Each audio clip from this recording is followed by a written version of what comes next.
Колят си децата и ги идет, идет ги рано. Ми, какво да правиш, като няма какво да иде? Умира от глад. Преживява всичко тук, и коли си детето и убива го и го иде. Грозно беше, много грозно беше. И така за едната леля га сварили на пача, а пък другата тоже га заклаха и га взеха, де га взеха, даже и не знаем, Леля и Лена. На моя баща, сестра му. Много грозно беше. Дано не дочакаме никой път жизнята тако. Виж какво беше тогава. Румънията си отиде, Русията доде. Русията си отиде и Румънията доде. И ние не знаем по чии властни. И нямаме нищо. Всичкото го убират. Зреното, всичкото убират. И не стана урожай, и все. И народа мре от глад и гата. Вот. Затечани хората, тъй затечани, така, един друг се идет. 46-47, такова беше вашето село? Нашето село ли? Сега ще ти разкажа какво беше. Вие глад не видейте. А пък аз се спомня глада. Какво беше? А че зато и рела. 46-та година, 26 августа, беше колективизация и селско хозяйство. Аз бях на това събрание. Глад, измря народа. Дорога, глада го пълня от души. Глад нямаше какво да идем. Аз много трудно прекарал. Без майка, без баща порасна. А че ще идем? Майка ми казва, те заеде на бащата, той по-голям челяк. Да иде, а те казва, не трябва. Не идете ви, не иде. И аз не я. Я дай ми.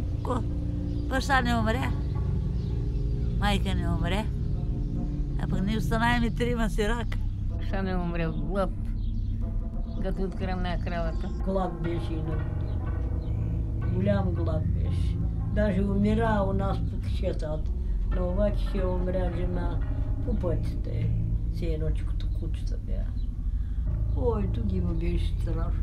Че 46-та година брала зърното по гората. Че 46-та година стана глад. Че измрява ората, останала къщи, ги торева на каруците. Умряли. Той го помня 46-та и 7-та. Бият, вземат си здравата, набият те си. Кругом тръсат и намиргат и убират всичката до зрънци убира. И заради това са начина глад голям. То няма какво да едат, няма нищо. Какво са начини на глада според вас? Убраха зърното добре.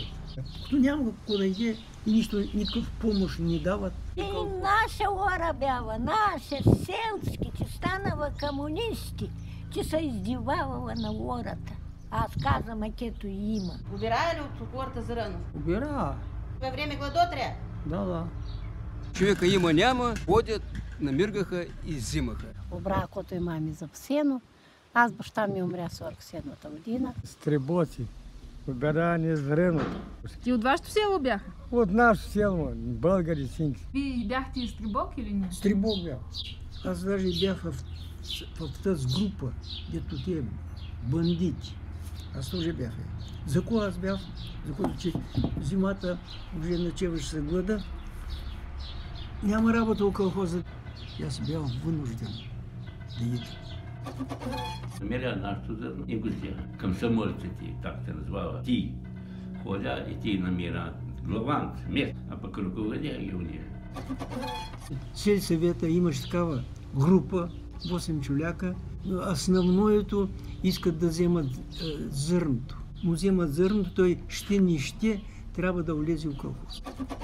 Принудително ги обвязват да влягат в колхоза, а пък тия неща, чуть-чуть маленько той има, му убере зърното, да иде в колхоза и там ще дават по-малко. Няма да умрат от.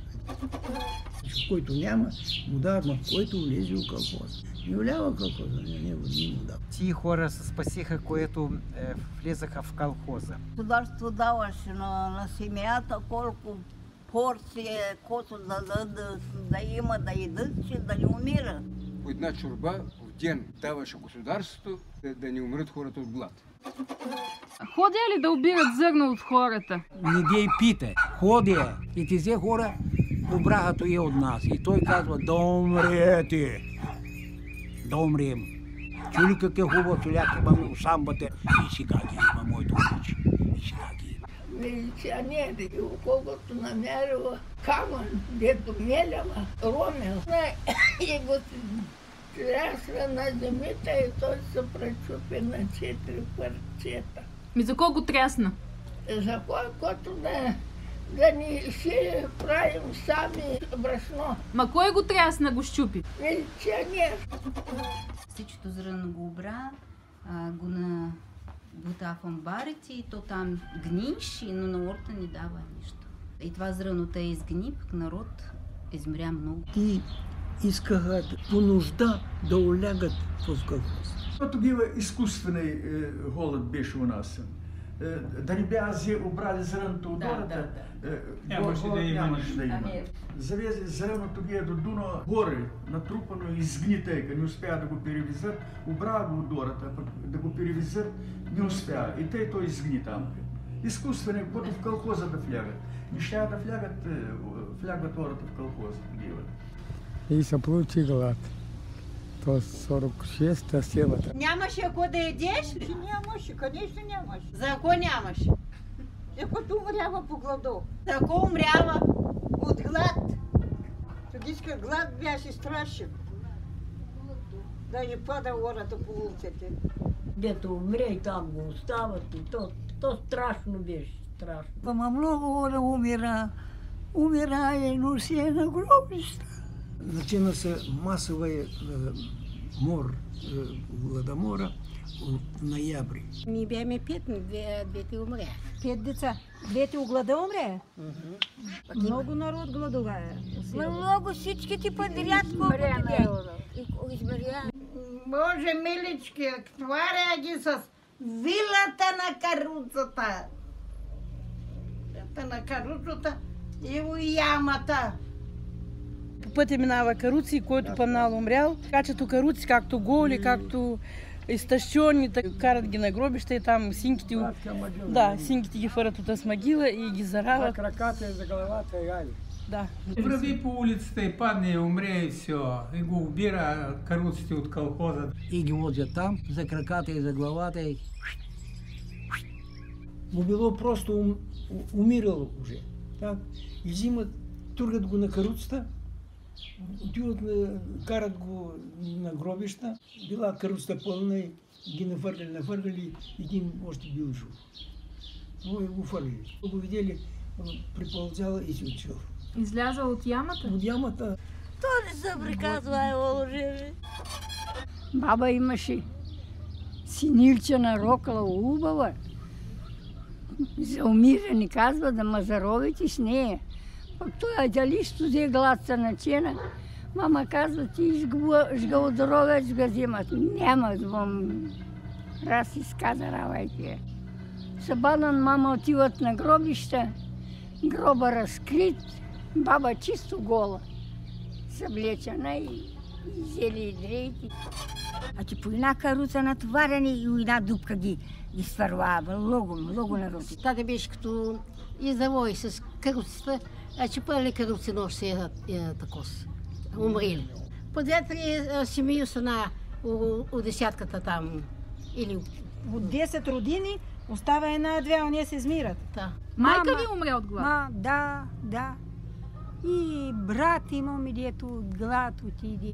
Нашите или от глада умрява. Баба заваря умря, каруата умря, бащата умря.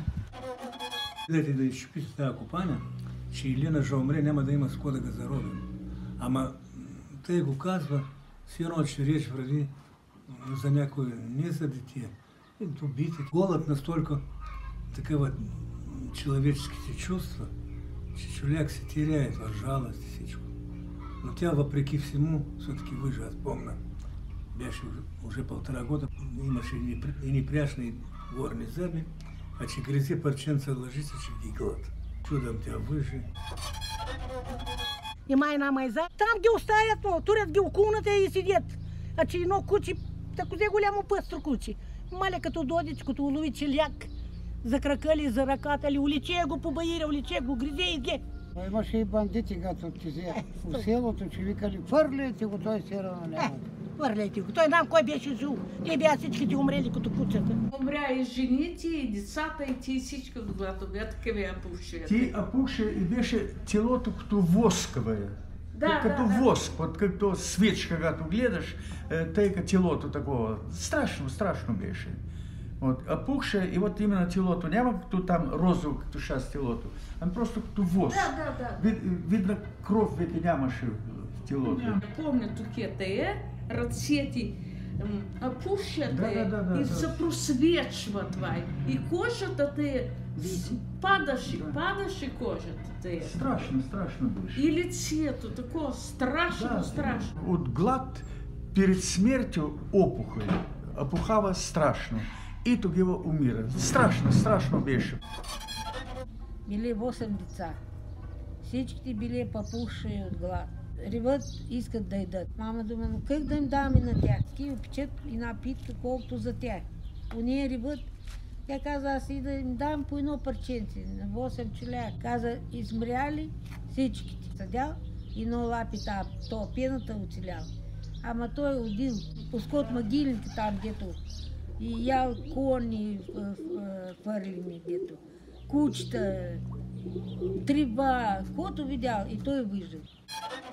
Но дете било серак, уже нямало ко да еде и учил на скот могилта с една кука и сурни, кото смирисано, уже не го знам какво било това смирисаното.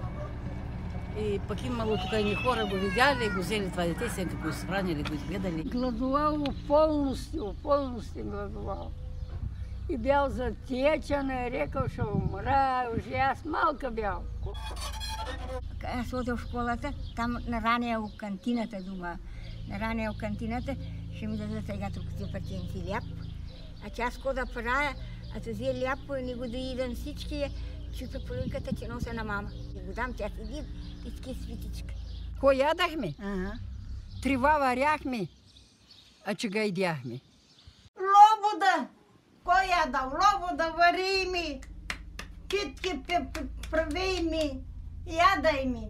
И като тръгнем у колхоза по половина кило ляп. Трива! Лалугири яда! Умряло нещо да мерят. Отиваме на алегата да работим. Пък една жена, един кон умрял. И тя като го прекрачва, седа и те гризе и ги огледа. И той съди това ли. Сетте един друг пък. Аз минавах и той гризе от една умряла свиня. Всичкото време имахме кога да идем. На първия ден на Колда уже нямахме нищо. Тати работеше в Измаил, в военната част. И този човек, дето им беше началник, дойде и вика на тати Адамой, че взимай сумката, хайде продукциите дойда. Изразно ми се нещата. Да идем, ако намерим беше, намерим там лекпитичка ляпа, ако намерим, да уряме си гладно. Каза председателя. А ну-ка сейчас седнете на един круг, да видя кой коша иде. Улезе? Улезе от средата. Улезе от средата? Кой иде? Не картофче някой има варят. Някой нищо няма, пък нито взе супник. Пълен с тези лалугери, каза, тези хора ще оживеят, казва. Пък вие не щете лалугери да идете, казва. Ще умрете. И право беше, който не еде, умря. И казва, Танасе, който ще прави, удра има, гони има, рита има, ко ще прави, дори няма им дадеш една шепа зърно, аз няма да излеза от къщи. Моите деца гладни. Татя каза, как да ти дам, аз тоже имам, семья имам, едно казанче зърно и то колко ще ми стигне. Няма къде да ти дам. Той пак казва, приплаква и казва, Танасе, няма да ида, дори няма ми дадеш. И една шепа. И тати подожаля го и каза, ай откривайте джобовете. Той да му целува краката, ръцете и проплаква. Тати казва, хайде, си. Една дошла, комшийката носи парцаля, деца вличала умрели. Дайте ми един царул на ведре. Ма не се викам, не се ме умираме от глад. Коша ти дам на тебе. Тате, пак ме жалко. Жена еди в лясо майзата, ма има киренчаната дупка. Има такова царули. Дай един царул, нека се опекат. Даваме един царул да се опече. Нека ги опечем, че ги изтръжим с ножа, тая убо. И си ги рупаме, идем да пием вода. Стари царули, свински, дето от свинска кожа ги правят, ти уже давно изсъхнали, но когато да са на идея, варят ги, ти умикняват и ги гризат. Че надолу кара да сиета, че дето пада зрънци, че ние по колени, това зрънци го обираме, да го издем. Като ме румни не плаче, аз смета напред къщи, пък но момиченце ти е тако си, но момче. Како? Дай не малко лям. Како? Дай не малко лям. Много трудно беше, много страшно беше този глад. Како зина ко не ли се чуваше, че и ора иде, деца иде? Яда ора. Отивам на градината и там студено. Искаме да една жена дадем да се стоплим. Като отидем и тя как раз се турила децата, особата ги отекла, две малки деца. И ти милицията ги изнася от турбите, ги натурила и ги изнася и не я взимат с милицията. Мария от тя глада си изяде детето. Много страшно беше. Хора ядали? Аз не ядах, пък има такви с хора ще яда. Кой яда? Хора. Има. Една жена си закла лапито и го сварила на пача и го изнела на пазара да го продава. Тъй беше. Много страшно беше от глада. Да идат ора и имаш на кишето е там, на това кишето, че сляваш надолу, там еди детето си яда. Колко жени се изяда децата, мъжето им умря, се изяда децата на тати, на брат му, жена му. Изяде нейните двете деца ги заклад, две девочки имаш. Яда. Ласа ти изели дете, червяк, там от тези крайните дороги по-накрая. Ами хора ядали? Има две майки си яда децата. Тя видя части тела на манинко детенце, дето се вареше от човея. Двете сестри убиха мъже, так, и го изядаха, и умряха. Чува се, че яда ора са, чува, че ели. Тази злато друг Симонца. На Баира изяде мъжа си и децата. Тя изяла мъжа си. Чуй ми, че Симон се казва изяде Симон. Една жена си заклала мъже. Осварила го, който да идат. Умрял, късат го и дън. Ма дете? И дете си яда. И други? Да. И майките ели деца. Ами кой те го казваше, како рида? Ами кой? Излягат на Аз помня ли ги ти ги няма? Една жена от глада си изяде детето. Една жена. И глад. И тя от глад децата трябва да умря и тя ги яде. И случаи да идат хора. Тук рядом. Една жена беше дали в тюрмата. Изяде си две деца. Моята леля га заклали у гладе и га сварили на пача и га закараха да га продават на пазаре. Продаваха халадеца ме от дезието я прасе. То беше чулеше месо. Ами глад хората купува и дяха. Той не го знае. Халадец, все. От те преживя, има хора, останаваме като хора.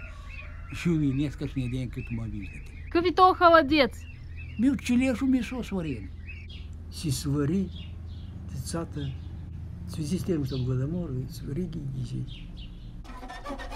И ги заварват, както тя го вади от собата, разчленено. Като дошъл и заклали, сварили и му насипали чурбу да яде. Насипали така виделата и крача, пръстенца от краката ли. Му взяла ръчичката и това е едното краченце, мъненко и крутной ребенок бил. Тя вика до вечерта умря, вика и нега го зарихи. Умрял някой, тоже не го фърли, тоже го изявали. Тя имаше две дочки, тази жена. Едната умря. И го опечи и го изяде. Смъртта. Подир смъртта. Подир се минах колко седина, тя отиде газе пак от гробища. И ние играем на пътя и тя носи по една вичка. Елате ще вземе по една вичка, а пък войната е река ножа. Мама тоже очень переживает да не ме издат мене. Мама казва, ще изкочи някой, ще фани това дете и ще го издат. Могат си намерили дете закрито. Рязали си и ели. Готвили си. Че деца идат, али чуваем? Чуваем му. Хора, ядали? То имаше мило. Чуваме деца ядава един на друг. Грозна картина. Да пази Господ, ко беше. Вот нещо никой да види, да чака, да чуй даже. За една жена имала дете 2 години или 3 ли било. И се думало дай. Тя го занела, го оставя на гробище. И детето се чакило, крещи дай. И там умряло горкото. Много страшно беше тогава, много страшно. Няма нищо убаво, а че да не ревеш. То колкото време беше Русията, той Сталин обложи мляко, яйца, месо и сепнака обръсна на израното и отиде. Сталин направи всичко. Искат да споменават сталинското време. Кой го споменава, той ще се гадеш. Много хора казват, че съветската власт била вредна, упрост. Аз искам да кажа. Значи, Сталин не отиде в любой челяк да види какво има. А пък тези наши здоровие 500-600 души от глад. Не всичко зависеше от съветската власт. Много зависещи от нашите, от местните власти. И който имаше синкото го взимаха. Лозунг был такой. Все для фронта, все для победы. Но хората умират от глад, пък те взимат синкото. Баща ми работеше на алягата зърно. Взява зърно и изпръща зърно за граница. Пък той выступава и каза, хората молят, пък вие зърното изхвърлите. Банка беше партия, ръководящия, направляющия сила. А пък ти, не ти харесва съветската власт, Марто това. И го изгоня. Изгоня. Имал деца и ти умирали от глад. И той си взел в джобо, си турнал и наша просо. Намеря това просо в джобо, го взе в тюрмата. И той в тюрмата там умря. Мъжето се загубя и изганяма, взе не на войната, имаш концентрация дома. Мъжето се обра, жените останала сами, ега ко беше. Ко беше. Страшно беше. Зато и ревал. Зато и... Май страх от главата уже. Като е ти зръното, не знаеш какво ще бъде. Гладовката беше страшно. Какво страшно от войната? Страшен ли гладо беше? Когато останеш гладна, ще види. Дина е страшно, като малко ли идеш. А къде живееш? Който може. От който не може, умира. Много трудно тогава беше, но искам да кажа, че Сталин не ходи по хамбарите, по хората. А пък у нас тези хора, дето душмани, и днеска ги има, дето ненавиждат, казват, че те били комунисти. Той не знае какво е комунизма. Не знаете ли какво е комунизма? Аз ще ви разказвам.